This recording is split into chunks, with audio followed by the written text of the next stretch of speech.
Our actions are taking a toll on our planet and threatening our climate. We must make changes in our current practices and limit our greenhouse gas emissions. Every year, more and more greenhouse gases are emitted into the atmosphere and are trapped there, driving up the planet's temperature. They act like a blanket, insulating the Earth, which has devastating effects on global life. Although there are many clean ways to produce energy, we are still using methods that involve burning fossil fuels and releasing carbon dioxide.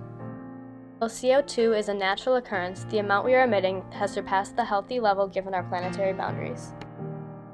Some fossil fuels we use in our everyday lives include petroleum, coal, and crude oil. These are convenient energy sources, however, they are only available in limited amounts and are costly to acquire.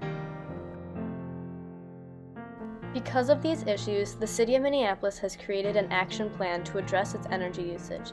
Within the plan, they performed a study that found buildings take part in the majority of energy consumption. The Minneapolis Action Plan proposes that building energy efficiency as a whole needs to contribute to 66% of the emissions reduction plan for 2025. Of this, 47% is commercial energy, 16% residential, 7% industrial U of M, and 2% is city operations.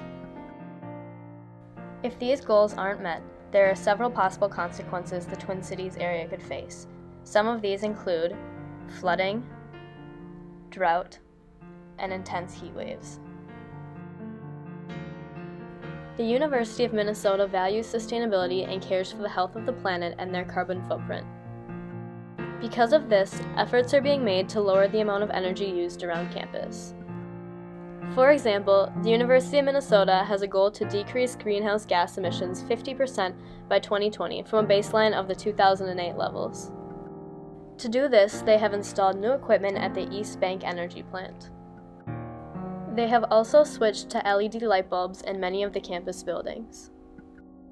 Residential halls are large consumers of energy on campus. The University of Minnesota has a system in place where they display the current energy and steam usage of each dorm, the cost it has to the school, and the carbon dioxide emissions per pound per hour. On top of this, they use posters to remind students to turn off the lights, and they send emails to remind them to keep windows closed during the winter. However, they have no methods to incentivize these ideas. For sustainability goals to be effective, they require widespread participation. Because of this, we propose a program that would give students an incentive to change their lifestyle. This would include a competition between the different dorm buildings, specifically those on Superblock, with the goal of reducing student energy footprints. We would display the live footage of energy and steam usage from each Superblock dorm in their lobbies, hoping to create this sense of competition between them. In the winning dorm, all students will receive a sustainability gift basket that promotes a sustainable lifestyle, including reusable water bottles, grocery bags, and dining kits with reusable utensils. In addition, we would create an online sustainability forum where students could submit their own personal tips and tricks. We want to encourage students to be innovative and think of solutions on their own scale. Out of these submissions, one student would be selected and given a scholarship for their interest in creative thinking. The main way to have a widespread effect on the world is to make information more accessible and to inform people of their impact and how they can reduce it.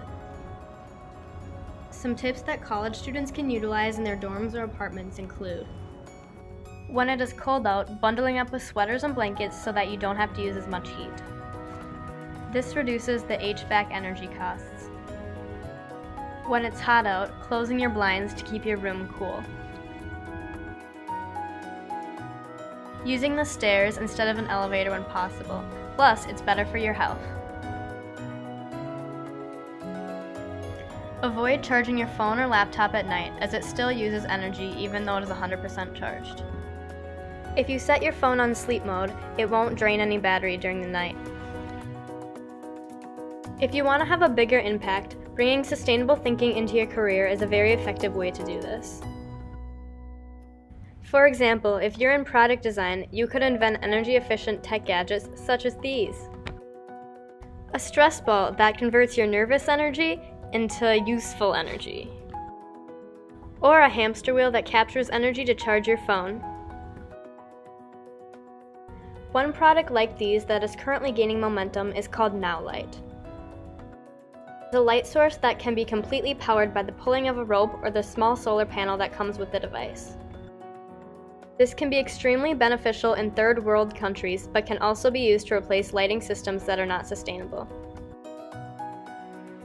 We want to inform students on the extensive issue of greenhouse gas emissions and energy use. We also would like the audience to understand what they can do to reduce their footprint on a student budget.